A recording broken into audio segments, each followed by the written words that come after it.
দেশের মানুষের কল্যাণে, ইসলামের জন্য আগামীতে আমরা ইনশাআল্লাহ ঐক্যবদ্ধ থাকব এবং আশা করি বাংলাদেশের মানুষ সেই প্রত্যাশা করে।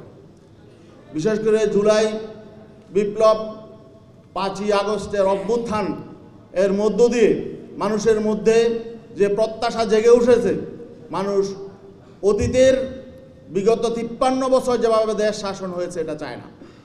কারণ আজকে এই নারী সংস্কার কমিশনের যে প্রস্তাবনা এসেছে এটা কিন্তু নতুন কিছু নয়। 1979 সাল থেকে তৎপরতা শুরু হয়েছে।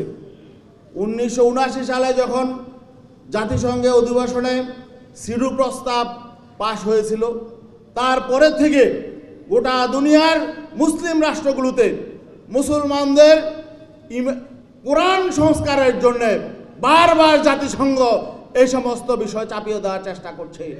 মনে রাখবেন, এই নারী নীতি, এই নারী প্রস্তাব পাশ করতে হলে কোরআন সংস্কার করতে হবে। আমরা কি কোরআন সংস্কারের জন্য কাউকে অধিকার দেব না? এখানে অন্যান্য ধর্মের যারা রয়েছে তারা জানে তাদের ধর্মীয় গ্রন্থ সংস্কার হয়েছে, বিকৃত হয়ে গেছে, একমাত্র অবিকৃত আছে কোরআন। এই জাতিসংঘ এই সিডু সনদে মৌলিকভাবে 2 জায়গায় আঘাত করা হয়েছে। কোরআনে আল্লাহ স্পষ্টভাবে উত্তরাধিকার কিভাবে বণ্টিত হবে কোরআনে স্পষ্ট নির্দেশনা আছে। সব মশার বিরুদ্ধে সুরক্ষা দিতে এলো বসুন্ধরা এক্সট্রিম অ্যারোসল, মশার বিরুদ্ধে এক্সট্রিম সুরক্ষা। এতে হাত দেওয়ার অধিকার কারো নাই। বৈবাহিক মানুষের মধ্যে পরিবার কিভাবে গঠন হবে সেই বৈবাহিক বিষয়ে স্পষ্ট কোরআনের নির্দেশনা আছে, পারিবারিক নির্দেশনা আছে। এই দুটো বিষয়ে এখানে কারো সংস্কারের অধিকার নেই। আজকে বারবার বাংলাদেশে বিষয়টা আসছে। 1984 সালে বাংলাদেশ সরকার সিডু সনদে স্বাক্ষর করেছে, কয়েকটা জায়গায় আপত্তি দিয়ে।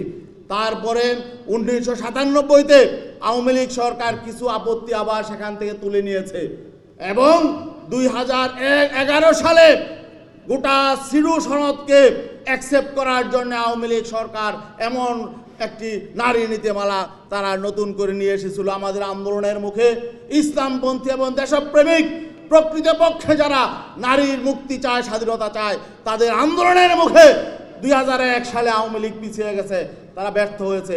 কিন্তু এই সরকার আবার তথাকথিত নারী কমিশন, সংস্কার কমিশন গঠন করে সেই জাতিসংঘের সিডু সনদকে আবার সামনে নিয়ে এসেছে এবং তারা সিডু সনদের যেই আপত্তি ছিল বিগত দিনে এই দুটোকে আবার উঠিয়ে দিয়ে নতুন করে আবার এই কোরআন সংস্কারের উদ্যোগ নিয়েছে। আমাদের জীবন যেতে পারে, আমরা কি কোরআনের বিধানে হাত দেওয়ার জন্য কাউকে সুযোগ দিব না ইনশাআল্লাহ। মনে রাখতে হবে, আমরা যদি রাজনৈতিকভাবে দুর্বল থাকি তাহলে বারবার এসব বিপদ চলে আসবে।